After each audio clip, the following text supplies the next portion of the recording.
Okay, self-clap summer. I remembered to hit record again. Okay, I have the top of the hour, so I'm going to go ahead and get started. We certainly will have people coming and joining us as we go along.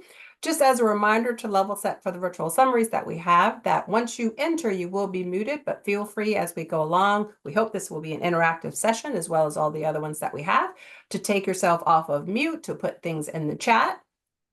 We are here to answer the questions that you need. It is being recorded, so if there's something you would rather have one of the HSG advisors to ask instead, feel free to send myself, Summer, and direct communication through the chat, and we can ask the question for you if you'd be more comfortable that way. Okay, so what are we doing here today? Wanted to level set. This is part of the Lift Academy, which was launched back in May. And for those who need a little reminder, here is the website as well as a QR code that will take you there.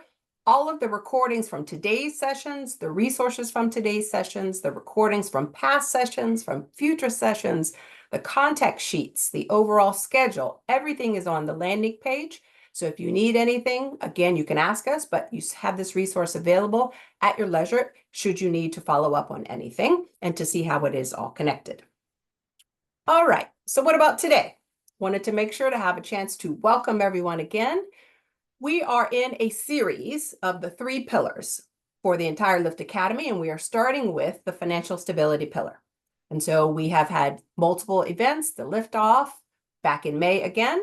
We had a first webinar concentrating on the Medicaid answers because we are trying to make and tailor these information sessions, all of the emails that we send, as well as the virtual assemblies to match what it is you are all telling us that you need.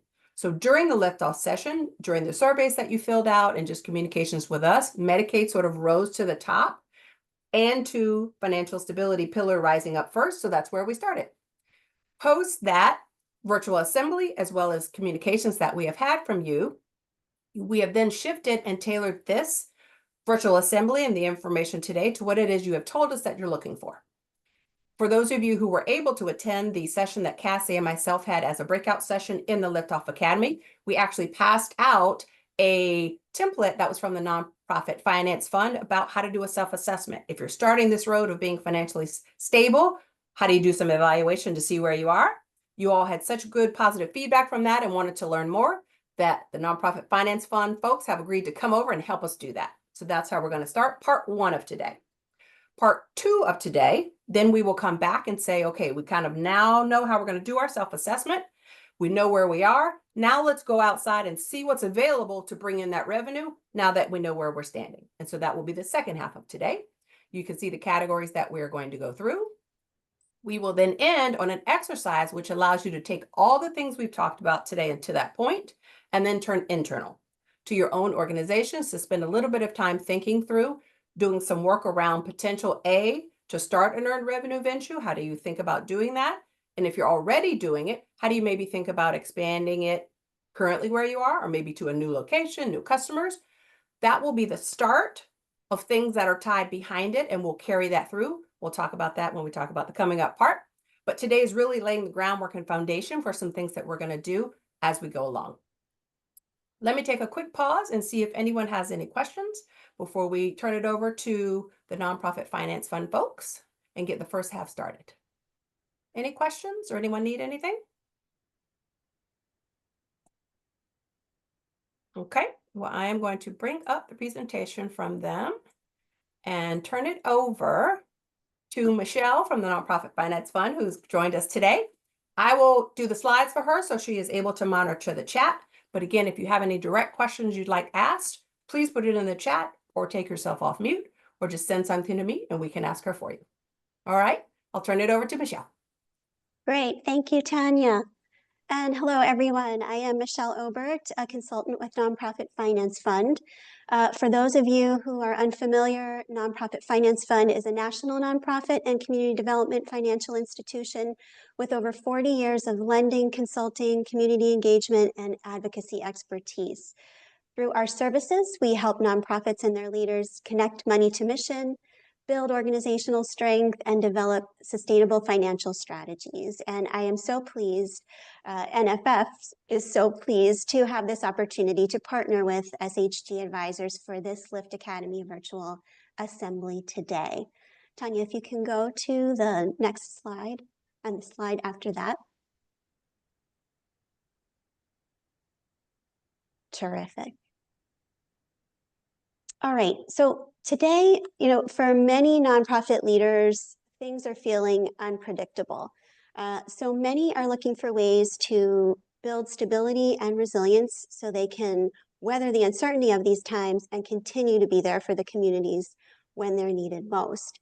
And so we're getting asked often, what can I be doing now as a leader of a mission-driven nonprofit organization?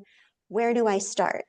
And we know it can feel daunting to figure out where to start in the financial planning process. And so we're taking it back to basics with the goal of simply starting the process so that you, your team, your board can face the big questions together and be able to clearly articulate what it is you need in this moment.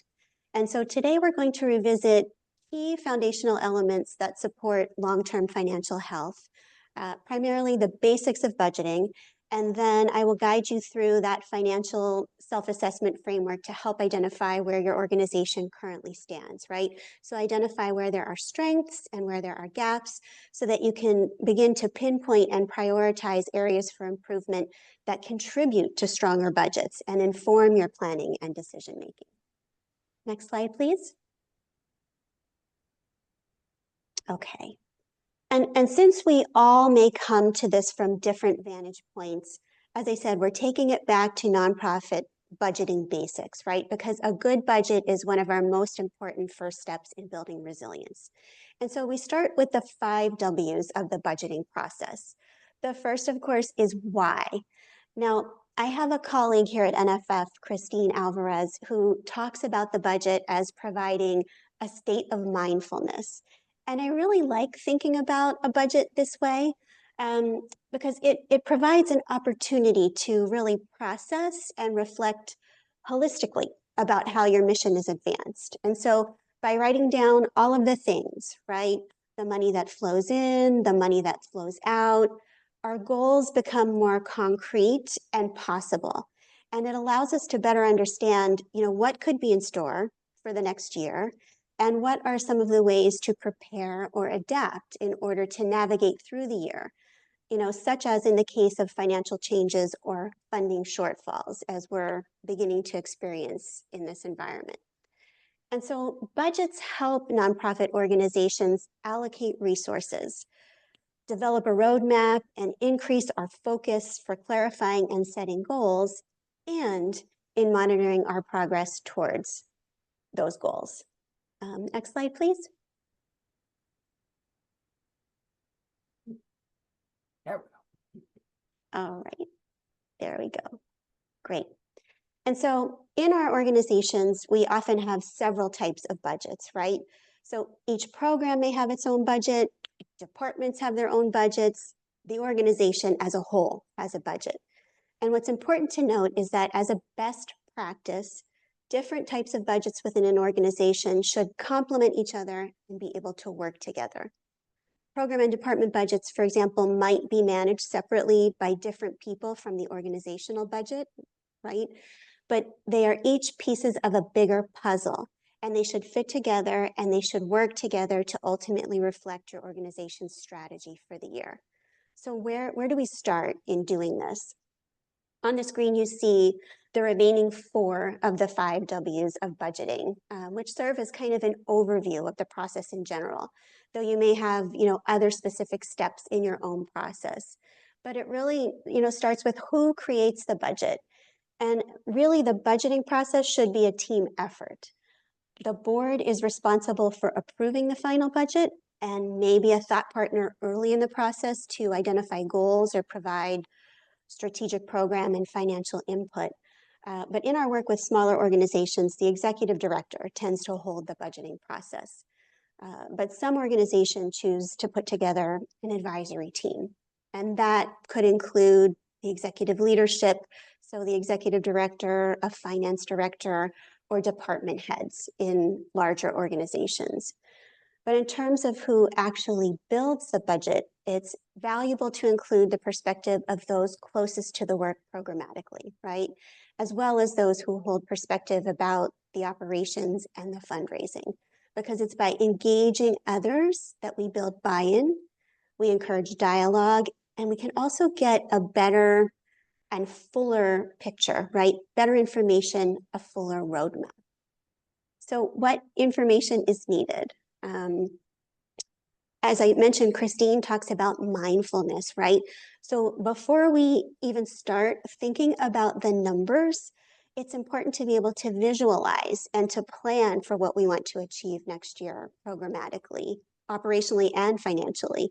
And so starting with our strategic plan or our business plan is a good place, and then drawing from our existing financials and funder data as the other key sources. And where do I put all of this information? In our work at NFF, the most commonly used tools are Excel, Google spreadsheets, and really, any document that allows you to write in and to edit. Because as you know, the budget process is iterative, right? So there's lots of editing, lots of revisiting, lots of revising happening over the budgeting process. And when do I start the process? Well, in our experience, it's helpful to begin the process of planning for your next budget at least 3 months before the end of your fiscal year, if not 3 to 6 months, right? And why do we start the process so early?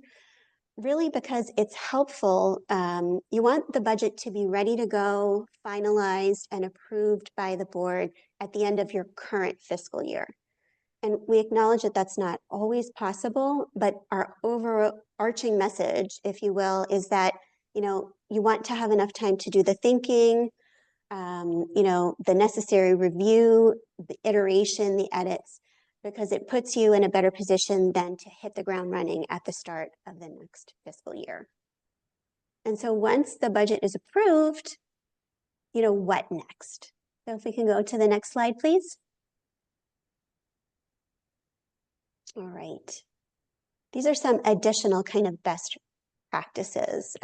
We've got an approved budget now, and what creating the budget does is it provides a learning opportunity, right? So as you move through the year, you can look back at your budget and review variances and measure your progress towards your goals. This helps you make necessary course corrections or adjustments during the year if needed, and it gives you better information for planning when you're creating budgets for the future, right? It's not meant to be a static document. It's meant to be revisited and monitored regularly throughout the year. You see number 2, under number 2 here, I've noted 3 best practices, right? And so the first is, while our operating budget should only include unrestricted revenue, right? Revenue that will either come in as unrestricted or become unrestricted.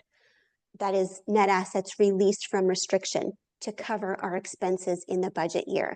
So this idea of matching our revenue with the expenses in the appropriate period. In some cases, the revenue you're planning for the next year may include contributed revenue with restrictions, right? So our budget, our plan will include both unrestricted and restricted. And it's important to include it in the budget, but to track the restricted revenue separately, right? Either in a separate column or a separate row, because commingling the two can often mask what we actually have access to for operations in the period. Right? So that's the first. The next thing is, if you have amounts that are still to be raised as part of your budget, we suggest considering using some discounting method so that you're able to quantify more conservative, realistic amounts. And the third piece here is budgeting below the bottom line, right? So that we can consider full costs, right? And future goals, right? Because there are additional costs that an organization has beyond its operating expenses, right? And so we encourage organizations where they can to plan for operating surpluses that are sufficient to manage risk and pursue opportunity including being able to pay down debt, purchase fixed assets, to be able to invest in and replace property and equipment if it's needed, set aside additional resources for working capital, and to establish and build on reserves, right?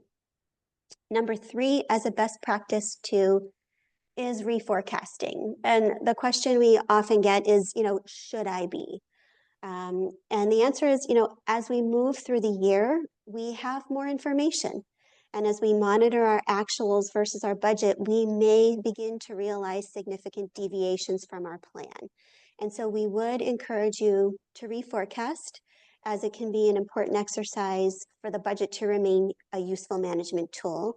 And so you're best positioned to plan for what's ahead and ensure that, there are no surprises. Next slide, please. All right. And so this slide really just serves as a sample, a snapshot of an example budget. This is kind of pulling it all together. And so there should be really no surprises here. I mean, you see total revenue and total expenses. There's a surplus deficit line that, is a very straightforward, subtracting expenses from revenue. But I want you to notice, in addition to the line items and the budget column, the 2 other very important pieces of information, right? And so the first is that forecast column. We talked about, starting your budget process 3 to 6 months before the current fiscal year is over, right? At that point, actuals from your current fiscal year won't be available. And so this is where the forecast column comes in handy, right? It asks leadership to forecast where it's likely you will end the year, right? So given actuals year to date and what you know of the remaining, months of the year, how do you think you're going to end the year? And then the variance column shows the difference between where you think you'll end the fiscal year and what you're budgeting for the next year, right? And so this is important because you can see on a line-by-line basis the changes that are expected and how next year will look different from this year. And then when you actually start the new year, your focus will shift to actuals versus the budget and those variances. Next slide, please. Quick point, Michelle, we did have a Yeah. question in the chat about the last bullet on the previous slide around reforecasting. Let me take a look at that. Thank you. In reforecasting, are you changing your budget or adding a column and dating it? So you can do either. What I would suggest is you want to be able to maintain the integrity of your current budget for comparative purposes, right? And so simply adding a column and being able to show where the differences are would be an acceptable and a good next step. Okay, great. And so this next slide, and thank you for that question.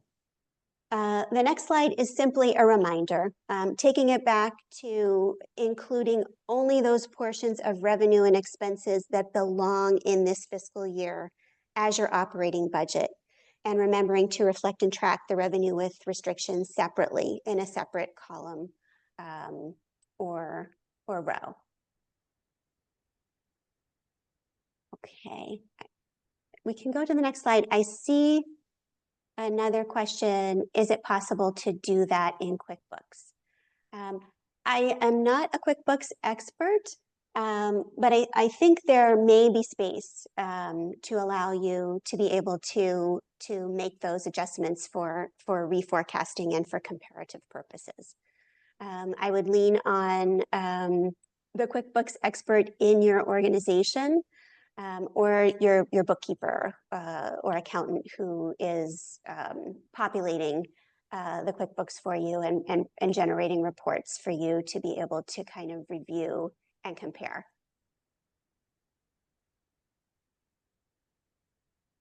Okay, great. And so all of that, being said, in terms of best practices and what we ought to be doing in terms of budgeting, we are realistic. And in these uncertain times, we know that there is risk in the best laid plans because there are so many unknowns. And so mindful of that, and with those basic, budget principles covered, NFF has a financial self-assessment that allows us to begin to identify financial strengths and gaps and best prepare to address risk and inform our future budgeting, our ongoing planning, and decision making. So can you go to the next slide, please? All right. And so you all will have received a link to the assessment worksheet, and there's also a link to it in this presentation. Should you need to get to it, you can do that from here. But the worksheet is divided into 6 core areas of nonprofit finance. Steps 1 through 3 reflect our business model, right? So our revenue, our expenses, and profitability, the ways that we make and spend money in service of our mission. Steps 4 and 5 address our capital structure or our balance sheet and liquidity. So essentially what it is that we have backing us up. And then step 6 in the assessment worksheet addresses key financial planning tools. And so what I'd like to do is to do a brief walkthrough of each section together to orient you to it and to start to point out what are some of the indicators, what are some of the things that we ought to be looking for and the questions that we want to be asking. So if you can go to the next slide, please. Okay, great. Right? And so I want to orient you to the structure overall, right? And we'll see the same structure for each of the parts, the business model, the capital structure, and then the financial planning. And so the intention of the worksheet is to reveal some of your nonprofit's financial strengths and gaps, right? And so if you answer yes to many of the questions, it's likely that you're able to weather the economic climate well, and then you've got a good grasp of your financial dynamics. If you're answering no or not sure more often, those are things that you may want to review. What are the actions that you could be taking to manage those areas of concern, right? You can then match those answers to the priority level you assign to each question, right? Whether it's high, medium, or low priority, to identify what are the most pressing concerns for you. And then there's also space there for notes and to capture any next steps in addressing a particular item. And so on this slide addresses the business model, right? And so we start with revenue. And when we're thinking about revenue, when we're assessing, a nonprofit's financial health, what we're looking to is the degree of predictability and the reliability of revenue. That for us is often an indicator of financial health. So what has been reliable and repeatable revenue that we can count on? Have there been changes or shifts in one revenue stream or another, right? And so the assessment is going to take you through the various potential streams of revenue, asking how or if it may be affected in the current economic climate. And it will ask this question of all potential streams. So foundation giving, corporations, government contracts, individual giving, and even our board giving. And it will ask us about diversification, right? Our mix of earned versus contributed revenue. How has it changed, or are we seeing a shift of, more or less of one or the other? What does our revenue pipeline look like, right? Have we been able to identify additional sources of support? And then with all of this understanding, have we updated our messaging, right? So essentially, your stakeholders will be more engaged if you can provide and ground your messaging in numbers, right? If you can provide like this data-driven assessment that helps link your financial, health to your nonprofit's impact and its accomplishments, right? Then there's the expense side of things, right? And when we're reviewing a nonprofit's financials, we're looking to see if organizations have been able to align their expenses with their revenue, right? So have the expense trends followed changes in revenue, right? How has an organization been able to respond to changes in revenue on the expense side, right? And then with that, looking through line item by line item, where are there opportunities for cost savings that are not to the detriment of our programs, our operations, and our teams? Right? The final piece of the business model is on profitability, right? And does our business model generate surpluses or deficits? On an earlier slide, I talked about those real costs beyond day-to-day operations that we need to be able to cover, right? Things like being able to pay back principal on debt if we have it, being able to invest in fixed assets. So do we have capital expenditures, building, equipment, vehicles, right? And also important, being able to set aside funds each year in reserves, right, for future use, right, or to mitigate, risk.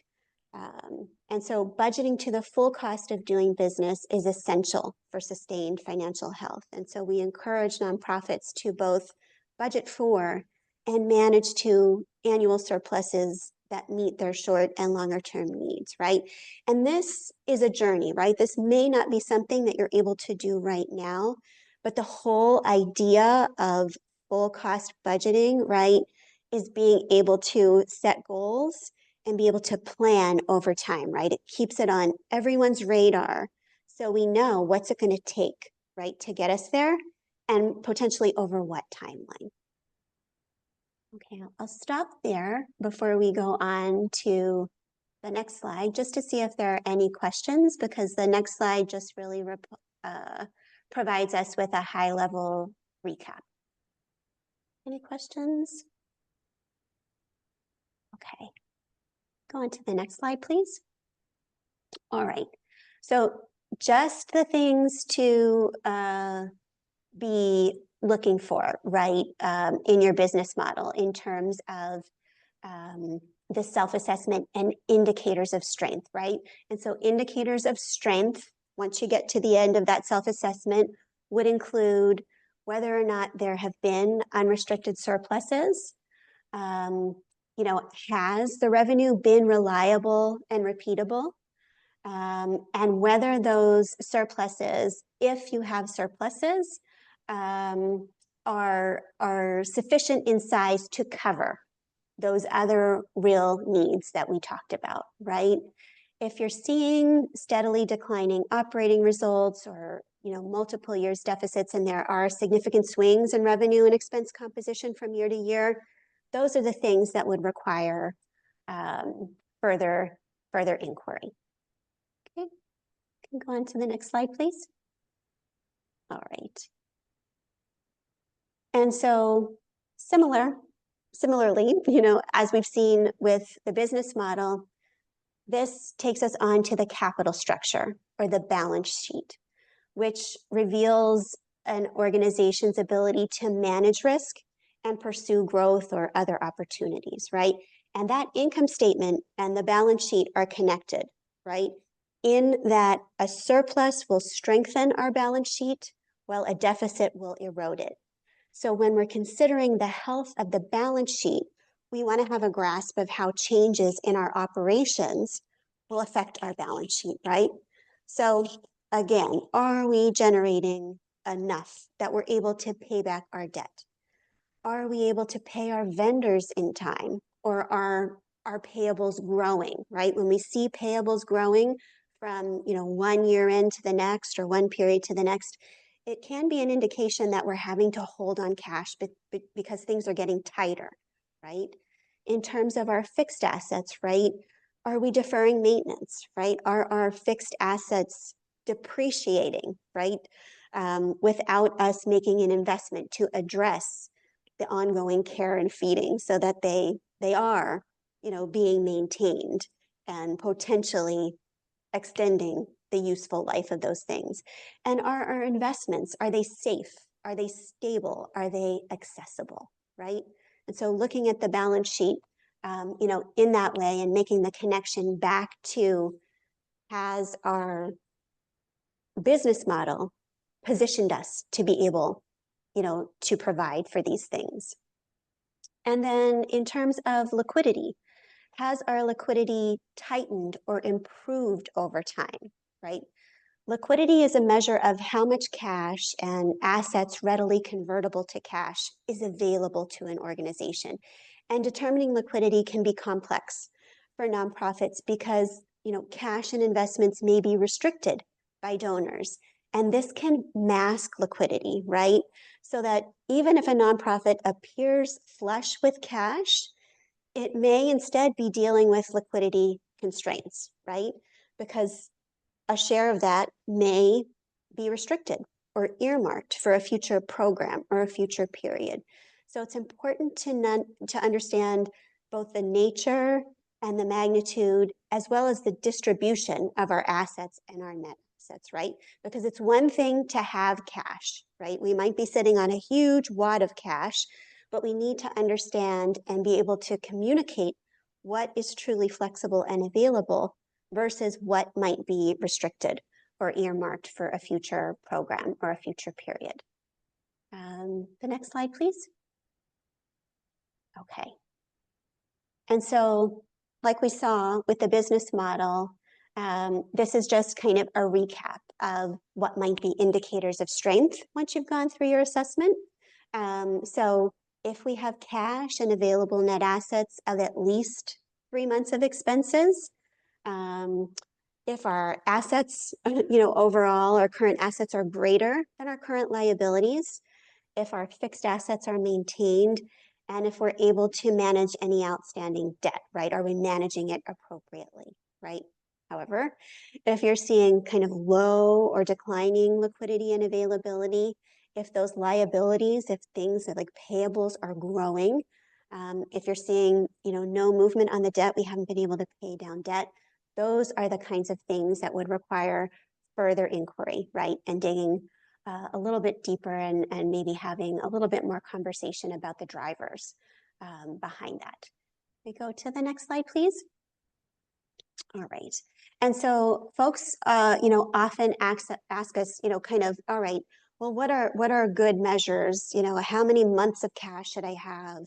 And it will be different, for every organization, right? Depending on the size, depending on the business model, right? The ways you make and spend money in service of your mission, right? Organizations that have reimbursable grants or contracts by nature require, more cash upfront, right? So we're having to pay for these things and then be reimbursed later, right? So it will be different for every organization. And so what we've provided here is just a summary of what different levels of operating performance and liquidity might translate to, as well as the management implications, for an organization at a particular point, right? And so this is not an absolute benchmark, but meant to serve as a guide, for further inquiry and conversation, right? And so, for example, you can see that red on the left for an organization that might be in a more vulnerable state, right? It might be, generating deficits, right? Regular and sizable deficits over time, which, we said erodes, right, what you have backing you up and liquidity. And so in these cases, these are organizations that are generally, operating with less than, 1 month or negative, months of cash, meaning, with the cash that I have on hand, if no other cash comes through the door, I'm only able to cover, 4 more weeks of my operating expenses. And so the management implications there are that the organization is often, having to kind of scramble. There is no room for error. And we're really having to focus on ways to avoid deficits while being able to maximize our mission impact and continue to deliver our programs and services, right? And so what might that organization need in terms of the kinds of capital? It's more general operating support, or capital to support cash flow, right? More working capital, or perhaps recovery capital. So that entails business model change, and so deeper thinking, and that kind of change takes time, versus maybe an organization that you see operating in the green, right? Some organization that has more stability, they're moving along more steadily, with small surpluses. They may not be being able to set aside, substantial reserves for the longer term, but they've actually got access to working capital to liquidity of, 2 to 5 months, right?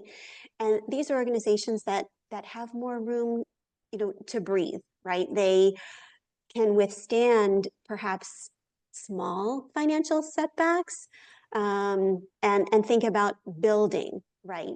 To be able to plan for more significant, shocks. And so kind of what is needed there is, of course, general operating support. General operating support across the board is our most valuable, most flexible, revenue, most valuable, flexible resources, to be able to support operations, but also to be able to contribute to, and build on reserves. And so I'll stop there for a moment to see if there are any questions there before moving on to the next slide. Okay. In terms of calculating, right, these two measures of liquidity, at NFF, we use these two calculations in our assessments of financial health. So months of cash and months of available net assets, so that we can understand, as I said previously, if no other cash or resources come through the door, how long can this organization operate at existing levels, right, with what they've got, right? And so these are the very quick back of the envelope calculations that one can do to assess liquidity, right, in terms of months of cash and available net assets, right? And so what's the difference, right?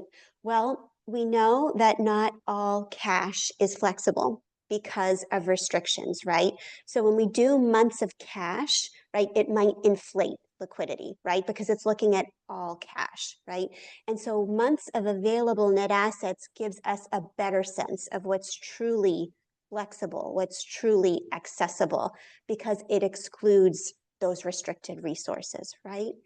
And so these are very straightforward, looking at kind of our total cash, and then looking at our total expenses, divided by 12 to give us 1 month. And so we take the total cash divided by that, 1 month of expenses to figure out how many months of cash, how many months of expenses can we cover. And the same for the available net assets. It strips out, it takes your total net assets without restrictions, and then backs out any property and equipment and associated debt over that same calculation to get, what is 1 month of expenses. So we understand, what we have to cover us there.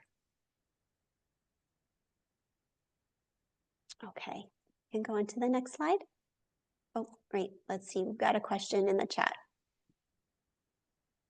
A question from Shannon. We calculate our monthly burn rate for operations without some of the expenses we consider not vital for the core work of our mission. Do you agree with this approach? Yes, absolutely.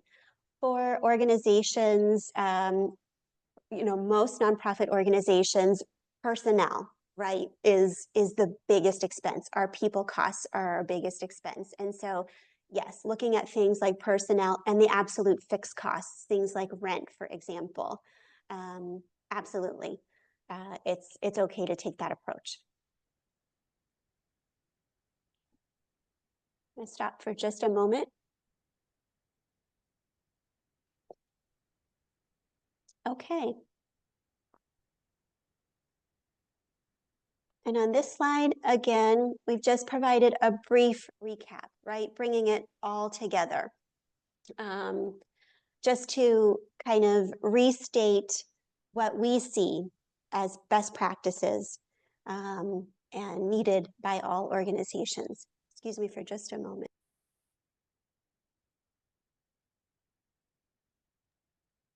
Talking too much today. Okay, so key takeaways. Again, what we say at Nonprofit Finance Fund is nonprofit is a tax status, not a business model, right? And so nonprofits actually need profits to reinvest in the organization and to be able to cover those full cost needs that we talked about. The other key thing that I would say is that our financial data, the numbers tell just one part of the story. And so financial data needs to be considered in context, right? In terms of the systemic and the structural context of a nonprofit in order to fully communicate the story of the organization and what it needs. And again, it's important in terms of a healthy capital structure, right? So a business model that generates surpluses enough to strengthen that capital structure, right? So that we have sufficient available liquid resources that helps us to adapt, that helps us to be able to address risks and take advantage of opportunities as well. If you can go on to just the final slide, please. All right. Just want to share a final word on financial planning, right? Organizations that are actively and continuously planning for the unexpected are obviously better positioned to weather those challenges and pursue new opportunities, right? But that planning requires access to timely, accurate, and reliable financial information, right? So now more than ever, we're working with our clients on cash flow planning, right? So they know where there are going to be peaks and valleys over the next 12 months, or if you're looking at it over the next 13 weeks, right? And how much runway they have so that they can plan accordingly and make informed decisions, as well as scenario planning, right? We've been working a lot with our clients to help translate those abstract what ifs into more concrete possibilities that they can prepare for, right? So the financial health of an organization is the collective responsibility of the staff, of the management, and the board. And so we encourage you, don't go it alone, engage others.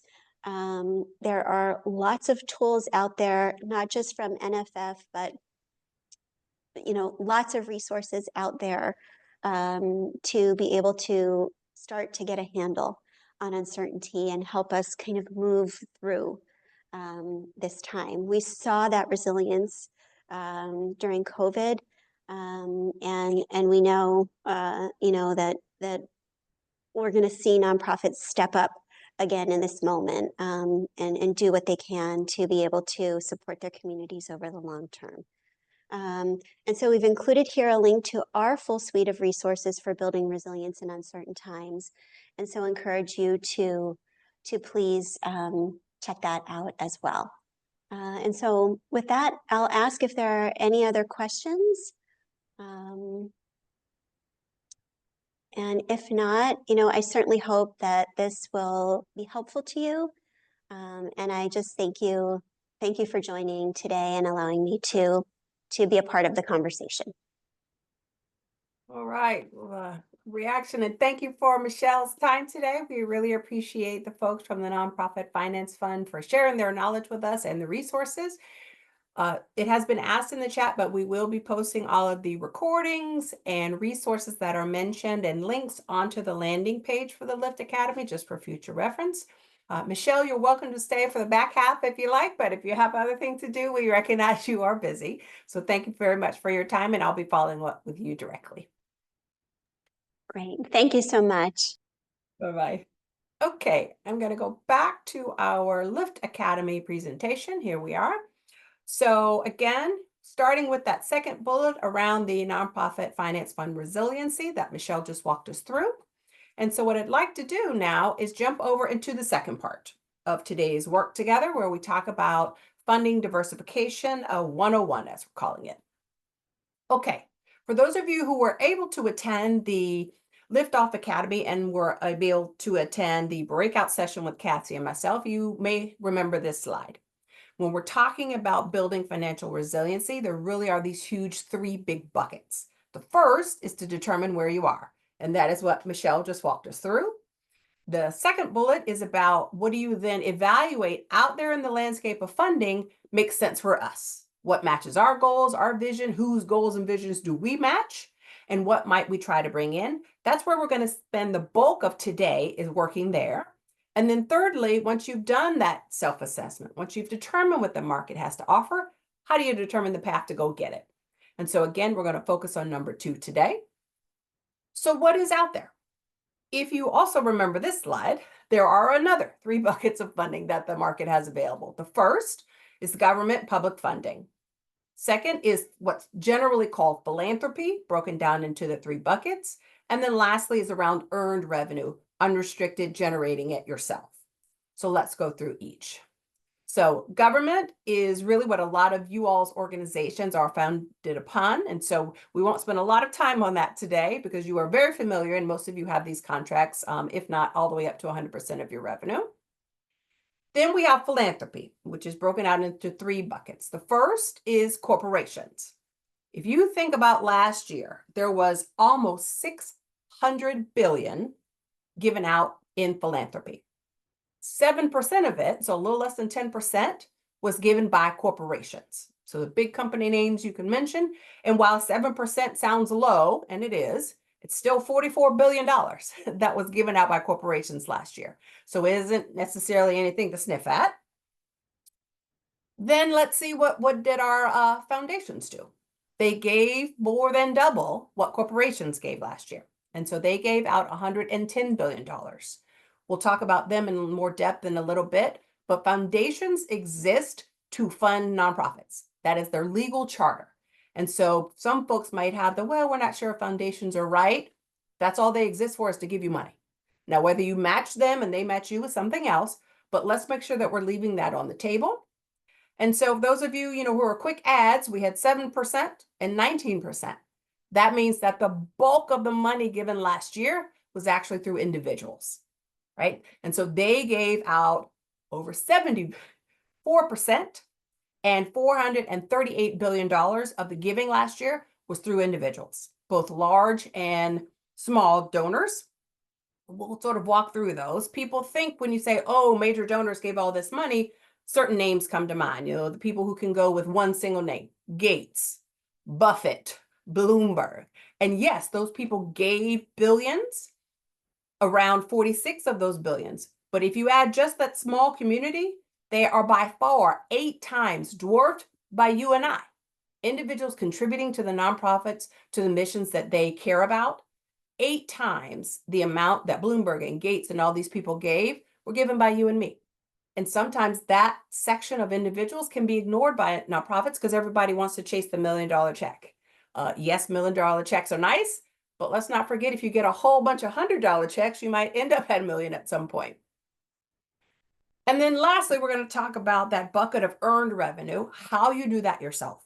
And again, we'll talk about, this is the beginning of a series that we're going to carry through because you all have communicated to us that this is what you're interested in. And so we're going to break those things down across the rest of today and into our next sessions. One thing that I did want to mention is, you told us last time that you really would like to take some notes. I just want to remind folks who haven't necessarily checked their email that you have an email from us that has oh, I see a thumbs up. Thank you, Carrie. That has a copy of the presentations, both that Michelle gave and that I am giving, in case you're taking notes by slide, as well as I love a good resource. And so you'll see that we linked some resources and you have copies to those already. You don't have to have them printed out, but you have them as a reference if you ever want to go back to them. Okay, so let's start with that first bucket. And Michelle did a great job of sort of giving the highlight of, there's a lot happening on this federal level. I don't have to tell you, given a lot of you all are dealing with it now. Money can flow directly from the feds. It can flow through state governments, through municipalities, all ending up through various chains in the nonprofits.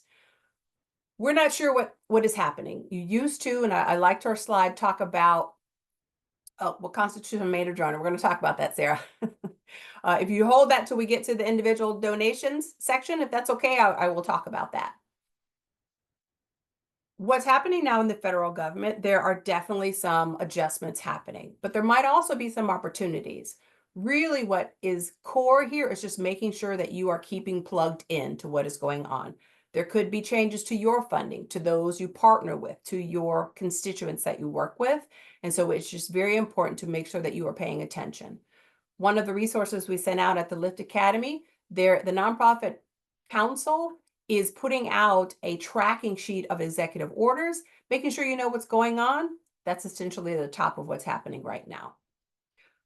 So let's talk about the second section then. When we talk about philanthropy, corporations. That's something that not everyone tends to evaluate as an option, and it could be a great thing. However, one of the things that can be difficult for nonprofits who are dealing with corporations is their mindset is different. Most people in the nonprofit world are there because you lead with your heart first. You want to be of service, you're building communities, you're helping individuals, families get to a better place, or to stand in the place that they got to. That's great now. My quote here from Milton Friedman, some of you may have heard before: the business of business is business, meaning to make money. And that is sales, whatever they're selling, a service or a product. That is their number one goal day by day. If you are a public company, it's tied to a stock price. The more sales Walmart has, the higher their stock price. It also goes for small businesses and private companies. The more sales that my local pizzeria makes, the more that I make, the more that my employees make, the more that I'm able to invest in my business and my family. There isn't necessarily anything wrong with that, and we don't want to put a value judgment on it, but you have to acknowledge when you're proposing to work with a corporation that they have a different mindset of thinking if this is a potential right or bad decision for them than you do. So how do they make those decisions? Just like in the real estate, a core driver of who and what corporations deal with and partner with is location based. So the 3 rules of corporate partnerships are location, location, location. You want to be approaching and working with corporations that value the location of where they have stuff. That can be their headquarters. That can be major distribution networks. That can be a sorting facility. Anything that where they have investment in a place, they're going to be more interested in partnering with nonprofits of that place. If you see this diagram here, this is one of the each state has one of the largest corporations that is headquartered there, sort of as their map. And you can see DaVita is there for Colorado. But actually the largest company based in Colorado, anyone know?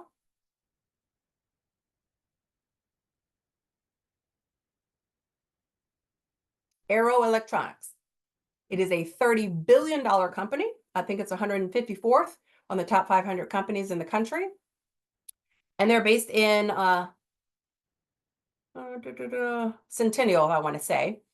But for anybody in the surrounding area, I would be talking to them, right? They want that community to be a strong community because the folks who come to them help drive their business up. So they want strong employees. Are you partnered with their employee network? They want strong suppliers because that's where they get their stuff, whether it's paper for the office or whether it's, lunch. They are invested in those organizations because, again, it turns to them to be a stronger business, which helps them sell more things.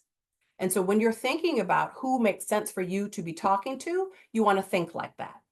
The first resource that I have that I want to mention, again, you don't have to have it right now, but just to mention it, that is in that email, is we have provided you a list of companies, of major companies that are headquartered in the state of Colorado. And so it might make sense. Do you know any of these folks? Do you know any of their board members? Do you know anybody who runs their office equipment? These are the connections that you can utilize that would make more sense for a corporation to partner with you than from somebody else. And that is a hurdle that a lot of organizations have to get over is we do great work here. Yes, we do. We have this impact, and you can go down a 5-minute your pitch about why you're a great organization. And the mindset you have to put on is there are 10 other people who have just as great as pitch as you. So putting yourself in that corporation's shoes to say, why should you be the one of all these great 10 that they pick? And then again, it goes back to location. Do you have more employees who work near them than somebody else? Are you the one who sponsors the Little League or who works with the Little League kids that is in the footprint that plays games where they have distribution networks? These are the type of things you want to be thinking through when you're thinking about partnering with corporations. And so how do you do that? You have to put yourself in that mindset again of a mutually beneficial relationship. Yes, they want strong communities, they want to give back, but that $50,000 to you versus $50,000 I keep for a new piece of equipment, why is investing in you and your programs a better deal for me? You want to be coming with a deal to them versus just an appeal to give you money. So again, what cause marketing options do you have? You have a great annual 5K run. Did you know that people from across this I'm making this up, three-county region come and race in this race? If your name was the one on the shirts versus somebody else, those people might be more interested in your company than somebody else. Did you know we have 5,000 people from across the county who come to this race? What if you were the one to sponsor the table versus somebody else? You're coming with something that makes sense and beneficial for them versus just for you.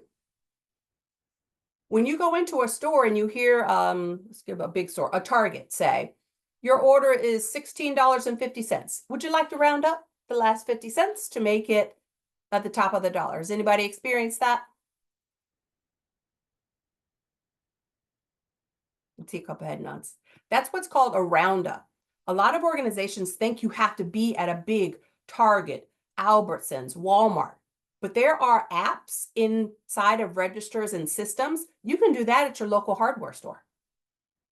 You can do that at the local affiliate of a McDonald's. While McDonald's is a national corporation, each McDonald's location, outside of a couple in the Illinois area, are individual affiliates.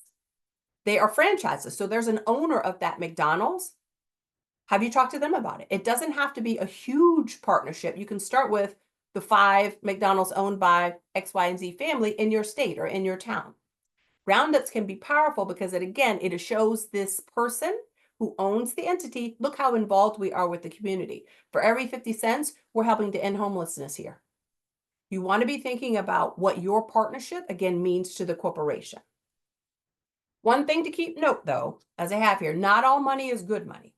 You'd be surprised how fast corporations want to partner with nonprofits when they've all of a sudden done something wrong, right? And now they're trying to look good in the community because, again, they want to build strong communities. Not only do they want to build strong communities to make money, they want to build strong communities so they look good. So at the end of the day, people shop there.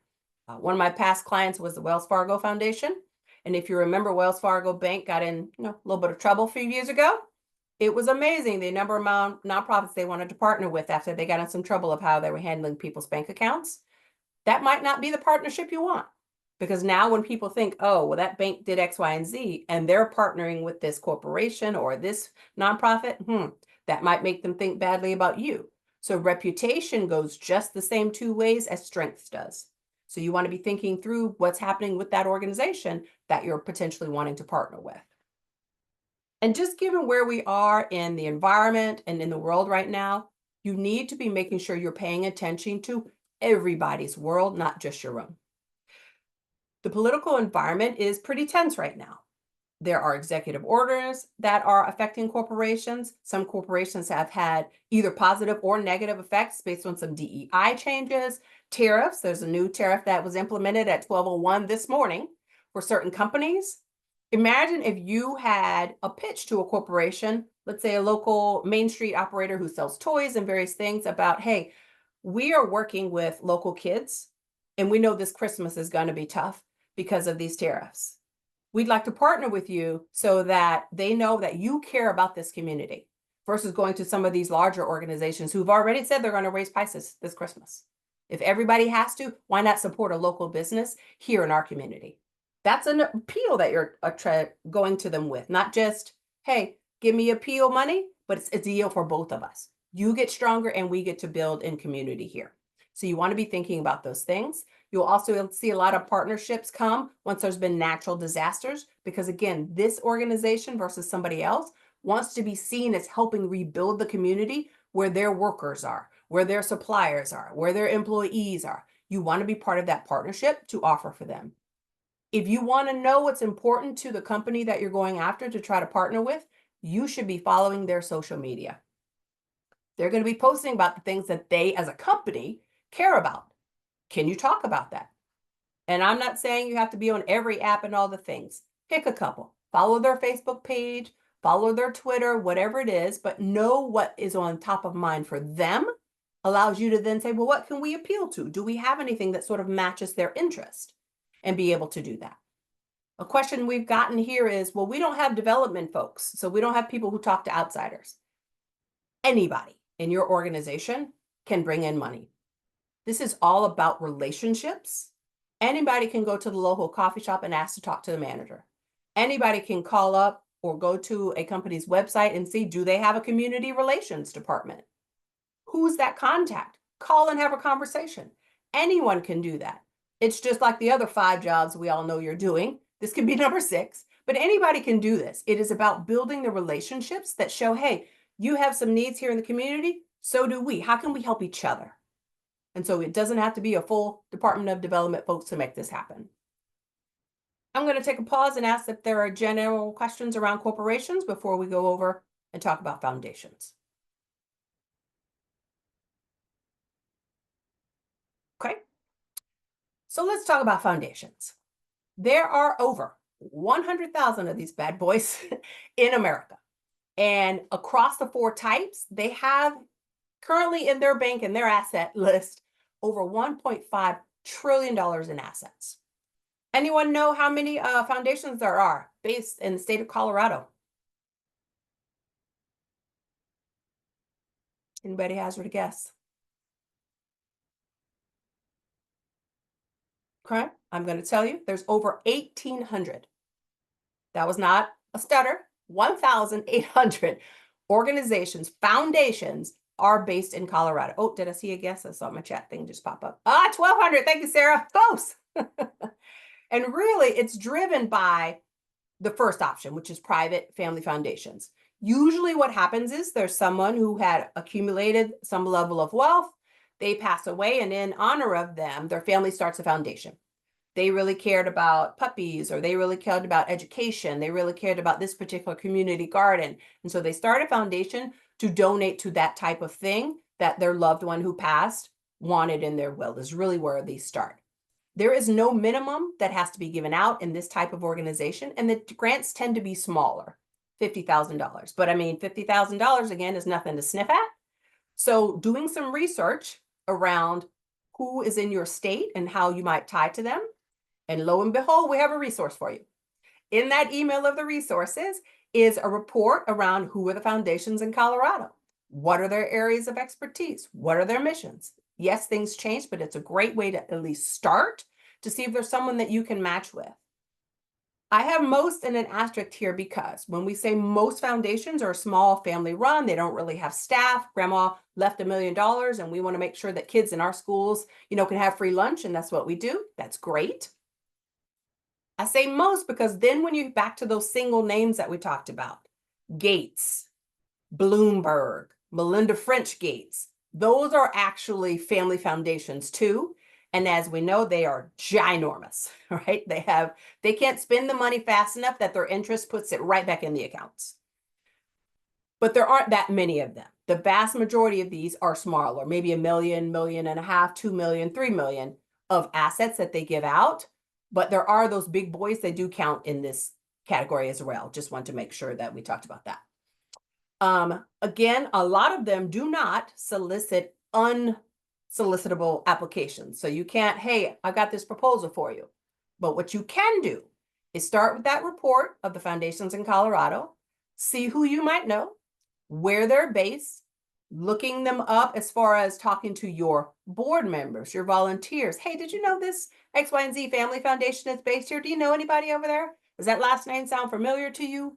Googling articles. You really want to basically find out who you might talk to about it to start a relationship. Secondarily, we have operating foundations. This is really their goal. They are typically tied to an institution that they specifically fund. And so, for example, that would be like the Colorado Health Foundation. Their goal is they build up just to fund certain hospitals.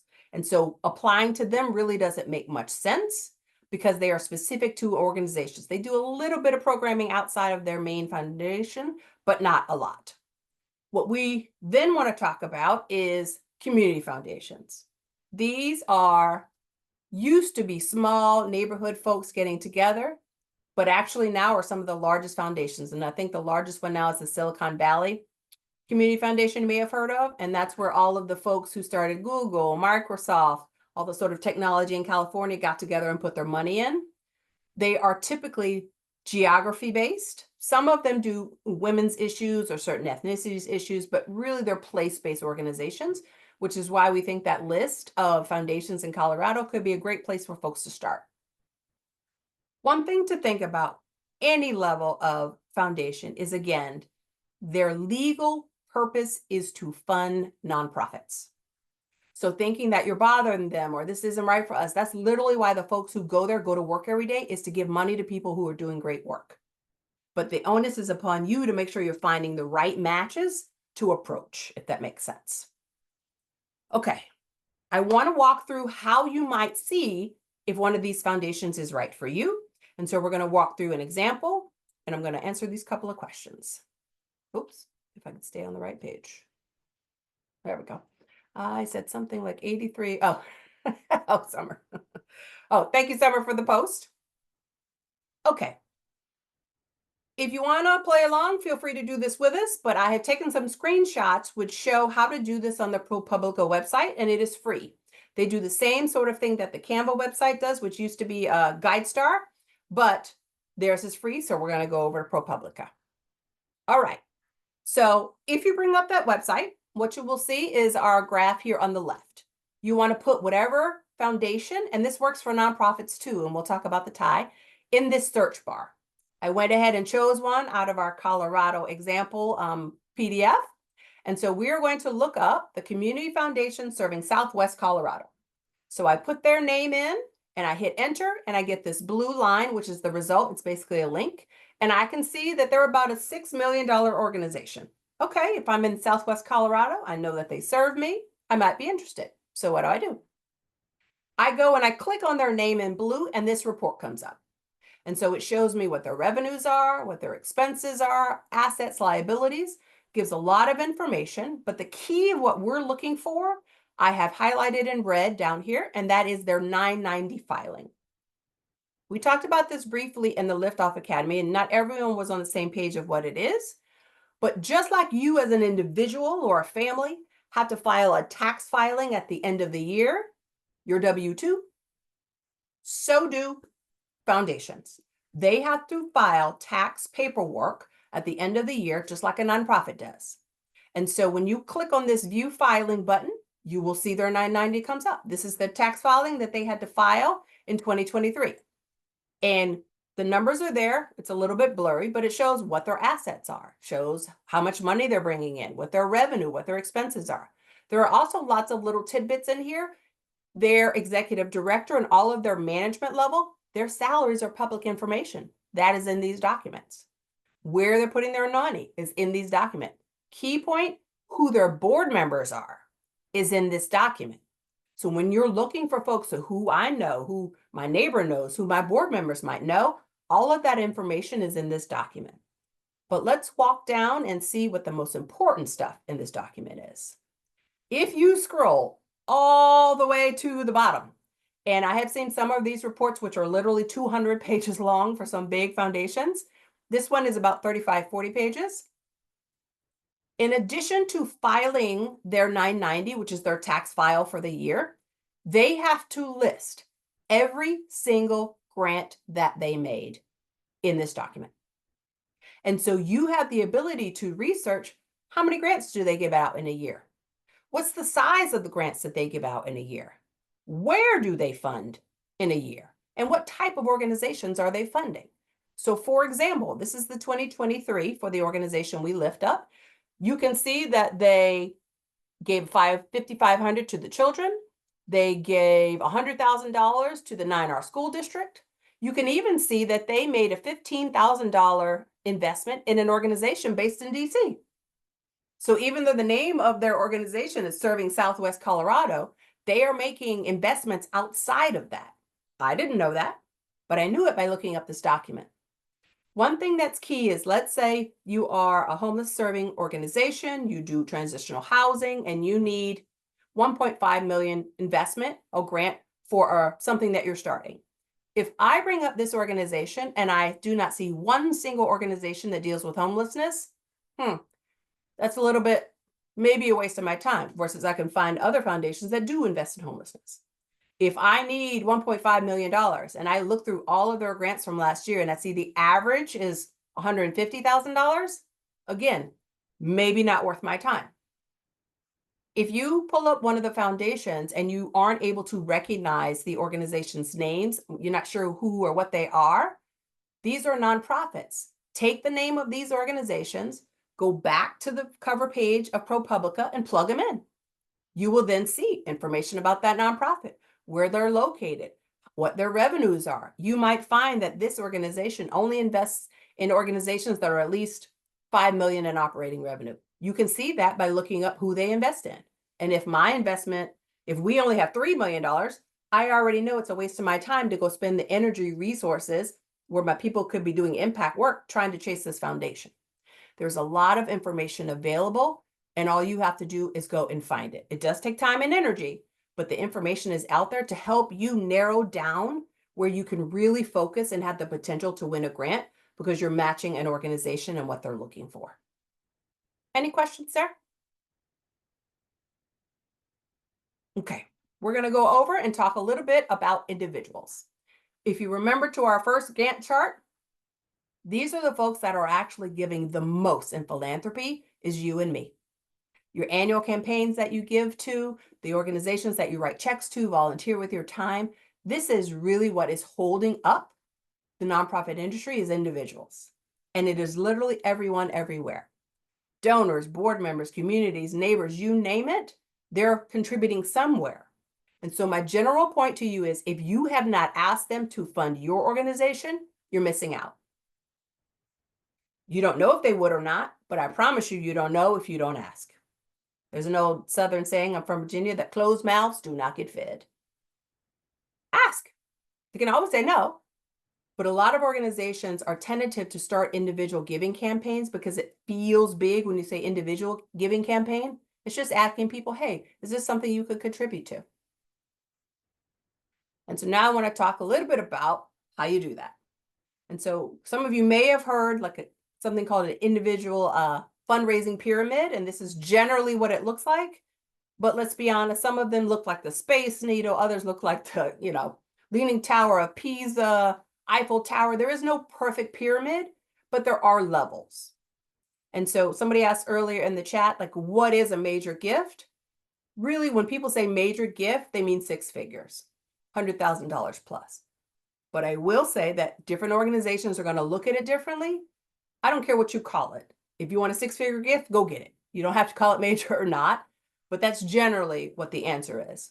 But one thing I wanted to talk about here is the work is at the bottom. Who should we be asking? Doing that prospecting. Then making them give that first gift. And this is my Oprah moment. We're going to say everybody here gets 100 donors. So you get 100 donors, you get 100 donors, you get 100 donors, you get 100 donors.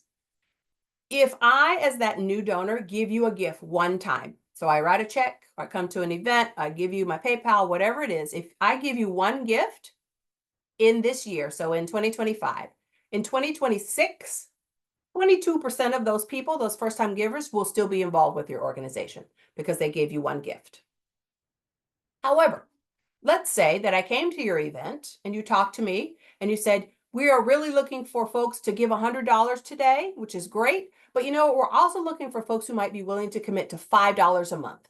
Is that something you would be interested in? Giving us a $5 monthly recurring gift? Now, 5 times 12 is 60. That is less than asking me for $100 that I gave you one time. But what happens is, if you can get folks as recurring donors that upgrade that next level, and if I recurred for you in 2025 and gave you a monthly gift, you will have 72% of those people still connected to your organization the following year. So while that $100 felt better in 2025, You only have 22% of those people left. It's a whole lot better to have 72% of them left if you can get them to recur somehow. It begins to feel normal to them. It begins to feel like more engagement. There are multiple studies that will tell you why, but it's important that first gift, if you can get it recurring, makes a big difference. Another thing here is talking about planned giving. The more you can recur with me, the deeper your relationship becomes with me, the more conversations we're having, and you can steward me as a funder to your organization and maybe reach a level where you feel comfortable beginning to speak about being a planned giver. Essentially having me put you in my will. That's the basics of it. Anyone hazard a guess as to when you should be having those conversations with folks who are planning their will? Anyone hazard a guess? Typically, people will say, when you're in your 70s or so, I think, not that I'm going to age anyone out, but that's about the time that people might be utilizing a policy they have. So I want to be in it. However, those conversations, if you talk to me at 70, my will is done. I'm usually planning, believe it or not, in my late 40s and early 50s is where my kids are maybe high school, college age. I'm looking at maybe downsizing my house. That's a transitional period of life. And a lot of organizations miss the window because they wait too late to start having that conversation. If that's something that you think would be viable, you want to make sure that you're looking through your funders and getting that right age range to make it a possibility for your organization. Okay, so let's talk about individuals is literally everybody. So who's out there? Given the internet, you don't have to be just within your particular footprint. Those folks are going to know you better, but through your marketing and your outreach, you can literally reach anyone in the world now. And so as you can see, the largest folks out there are kind of those millennials. They're up and coming. They will transition and become Gen X, age range in a little bit. Baby boomers, still a solid 24 to 25% of the population.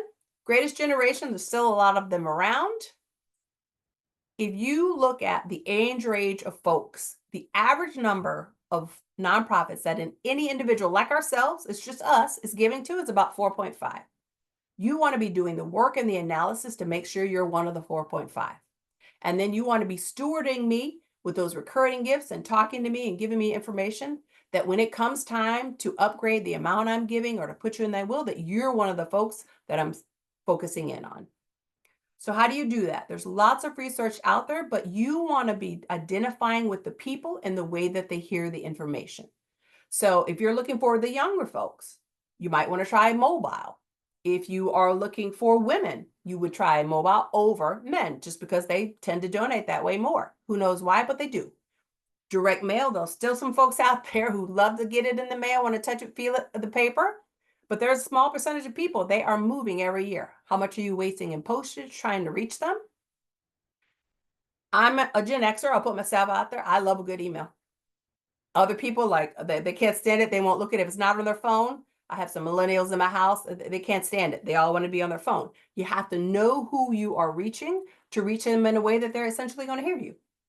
But if you took the average of all these individuals, you got that generally 49, 59 female married college graduate, they drive funding. It isn't everyone, but they really are a core market for a lot of people.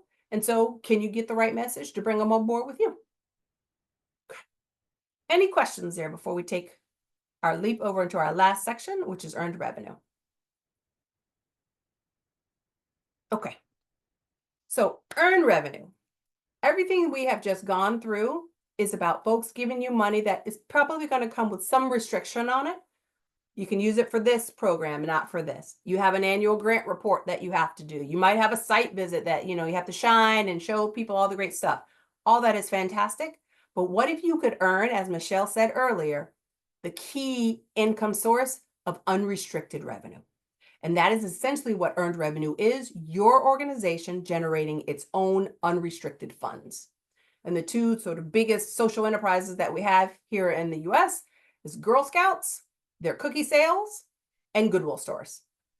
Girl Scouts, the organization, is about the troops and female development. The social enterprise is those cookies and those little troopers that you can't, miss when you're going to the grocery store. Goodwill, their mission organization, and this will make sense in a few minutes, their mission organization helps folks out of substance abuse and, back out of coming out of the penal system, etc. The Goodwill stores are the used goods that you could buy for a great price. That's their social enterprise that feeds money to the mission organization. Okay, I love this graph. This is and can be a cash cow. However, it's not short. It takes long-term viability. It takes mission relation. It does have some parameters to it, but if you can get it right, it can really be a viable organizational benefit that gives you some flexibility to make up holes in other places. So how do you know if it's right for you? It really starts with these three circles, and it all starts on the bottom left. Does your organization have a marketable asset? So essentially something that somebody else is willing to pay you for. If the answer is yes, you're good to go. Second, is there a market opportunity for it? You're in Colorado. Maybe your organization works with Habitat for Humanity. You know how to weatherize homes. You can weatherize and winterize homeless shelters better than anybody else. That's a great marketable asset that I might be willing to pay you for that service. But let's say for whatever reason, your company decides it's going to move to Miami, Florida. Is the market opportunity of winterizing homes the same in Miami, Florida, as it is in Colorado? Probably not. Doesn't mean that you still don't have the skills and it's a great asset, but the market opportunity for it is different. And then lastly, organizational capacity. Do you have the people, the resources to bring these things together to really explore whether it's right for your organization? Okay, so let's say that it is. The biggest question that we tend to get is, well, what about my 501c3 status? It's going to mess us up. We might lose that. We can't be making money. Yes, you can. The oldest social enterprise in the US, earned revenue venture, was actually one that we just saw as Goodwill. They started the first Goodwill store, One Priest, in Boston in 1907. It's been over 100 years. It can be done. You just have to do it the right way. Most folks have some program or they have a sliding fee scale. They bring in a little revenue just inside of what they're doing. So your organization is the big blue box. That's the stuff that you do. And that is covered by your 501c3 umbrella. The IRS has said, hey, you're doing this work. It is great because you're doing a social benefit. We're not going to charge you taxes. So everything you do underside that mission is tax-free. That's what your umbrella does. And then you start this purple thing where you're getting paid a little bit. It's tied to what you're doing, but eventually it may start to grow, or you believe that someone may come ask, how does that tie to what you're doing? I'm not sure it should stay inside your organization. You can legally move them out so that they're sitting over there outside of your mission umbrella. And that would be the other example that we started with, the Girl Scouts. The Girl Scouts mission is to generate good female citizens, essentially. They are going to have good female troops. They are going to teach them how to be good citizens, community-minded, etc. And they had a conversation with the IRS that says, we believe cookie sales fits right in with that because it teaches them inventory management, teaches them teamwork, teaches them finance skills, community involvement. They have to go out and talk to their neighbors. That fits under our mission umbrella. And so far, the IRS has said, you know what, we agree. But if you've been to a grocery store lately, you may have noticed that you can also now buy samosa flavored cookie ice cream at the grocery store. You can buy things like chapstick that tastes like they're cookies. You can buy a candle that smells like they're cookies. You can do all of those things without actually interacting and talking to one of those troops. And so because of that, it does not fit under their mission umbrella of developing the good female citizen troops. And so they have legally moved those products that don't deal with the troop outside of the Girl Scouts mission organization because it isn't covered by their umbrella.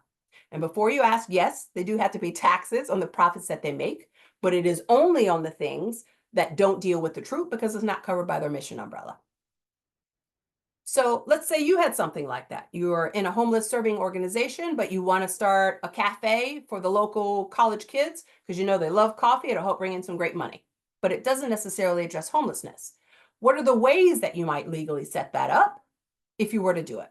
And so I have an example for you. This is one of the resources that you have, but we'll get to on the next page. But most folks, Sarah has a Thin Mint scented body wash. Exactly. Most folks start with that purple square inside of their big blue square. We're doing some stuff and we're going to start this using the folks that work here. We have the same customers. And eventually it might grow, and there are lots of options and ways that you can legally separate that purple square if you wanted to move it outside. Let's see, I have a question here. Okay.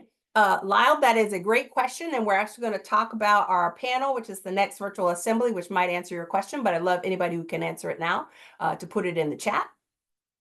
So I have some resources for you. This is again on that email that went out, and the first one on the left is essentially there's someone sitting up in the headquarters of the IRS reading the information about what the Girl Scouts is doing in their big blue square with the troops, and then that purple square. This is literally the IRS line-by-line tax code that helps them decide if your purple square is enough mission related that it can be covered by your mission umbrella. You can read it and download it. Again, you have a link to it. It's about 17 pages, and it's just line by line. Does it count or not? You can read it. Anybody can. The middle example goes back to the sundial that I gave, and that is each one of those legal types is described here. A little bit of pros, cons, tax implications, all in this document, and you can go read it for yourself. Some folks have, you know what, Tanya, my finance office, they are sticklers. They're not going to take this little bit of information. They want everything that there is so they can feel comfortable. That would be the one on the right. The Rewards Foundation, about every 5 or 6 years, they do a full case study on each one of those legal options, and they put it in a report. This report is over 130 pages. So if you want the full information, you got it. All right. So why isn't everybody doing it then?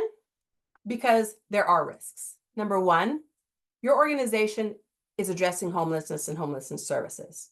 It is not put up to sell coffee to the local kids, right? Organizationally, you can't be in 2 places at one time. It might divert some attention, but you can mitigate it. 2, this is going to be a new business or an expanded business that you're going to try to grow. You could fail. And reputation-wise, if something happens with this the small purple square, people might think differently about the big blue square work. That's a viable risk that your organization just needs to work through and think about. It's not that you can get rid of all risk, but you can certainly mitigate it some by taking some steps. So how do you think about doing this then? First, we're going to focus on the 6-step process of doing this. Clarifying your goals, assets, and then we'll get to the later ones in the following series that we have coming up. And we're going to use an example of Pine Street Inn, which is a homeless serving organization. It used to be a client of mine in Boston. So it starts with number 1. What are your goals of pursuing social enterprise in the first place? Number 1, is it just to make money? Okay, nothing wrong with that. You'd be a C organization. The more money we can bring in, the more services we can feed over to our mission organization. You could also be an A organization on this goal line that says, you know what? Our lens of all of our work, it doesn't matter if that's small purple square or the big blue one, is about ending homelessness, providing these services. And so that's the lens that we take. There was a company that came to Pine Street Inn, our example, this was in the mid-90s, yes, mid-90s, who said, you're based in downtown Boston, you've got this big column castle for your building. We want to wrap it with some advertising because people see your building and we know our customers look at it. And we're willing to give you $1 million just to wrap your building. You don't even have to do anything. Now, they were a mission-based organization. So everything they did was focus on ending homelessness, getting people out of substance abuse. And the company that came to them with that offer was Seagram's Gin. And so for them, because they were the mission-based, A organization, they said, no, thank you, that isn't something we can do. But it did spark for them, is that the only company that's interested in customers around here? And so they started doing some research and they ended up having it wrapped by Vodafone at the time, which is a cell phone company. So just because one organization comes to you and wants to partner doesn't mean you can't do it different ways. So how do you decide what you leverage for your business? For them, it was part of their building. And so you want to be thinking about things that you have as an organization, things that you do as an organization, and things that you know as an organization, because that really is what builds your ability to build a business around these things. And so again, what are your assets? That's where it all starts. Then what you want to do is you want to be thinking about, okay, we may have a list of 20, 30 things we can do, but not everything's going to match our goals. So you want to stick all those ideas in the end of a funnel. But when you then talk about what our goals are, some of those things are going to get stuck in that screen. They're not going to make it past. because we're only focused on mission-based organizations, and having this coffee shop really doesn't make sense. So that's going to stop. Next, you want to be thinking about how easy is it for us to do it. It's not that having a coffee shop is hard or easy, but how hard or easy is it for our organization? Some things are going to get stuck again. Next one, financial potential. What's out there? Some of it going to get stuck again. And what you want to have happen is a couple of things pop out at the end. You're like, you know what? These 2 or 3 make sense for us to sort of think about and explore as potential businesses. Any questions there before we get into the exercise, which will round us out? Hey, Tanya, I know we actually we're almost out of time. So I just want to do a time check because we've got about a minute left. Oh, okay. I'm happy to skip the exercise. We could send it out and just do the survey. You tell me. Yeah, as much as I hate to not do the exercise, let's go ahead and send it out. I just want to be thoughtful of people's time. I know we've already had a couple of people who've had to hop off. Okay. You know what? We can probably send out the survey as well. Yep, absolutely. Okay. And I will put it in the chat box too. Thank you for that. And so we are going to end with, so before today, we're always going to go back to the Lift Academy landing page. We have the recording from the May 20th event. We have in all the resources. We have the July 23rd Medicaid webinar. From today, all of the presentation, the resources that were sent out, the survey, everything will be on the landing page. From here, we'll be continuing with our Learning Circle information, specifically around the financial learning and financial stability. And so what we want to do is we'll send some stuff out. Anything that piqued your interest today that you want us to continue, let us know. Anything that you're like, got it, bow on it, we're good, let us know so that we don't waste your time focusing on something that you've got when we can be focusing on other areas instead. All right.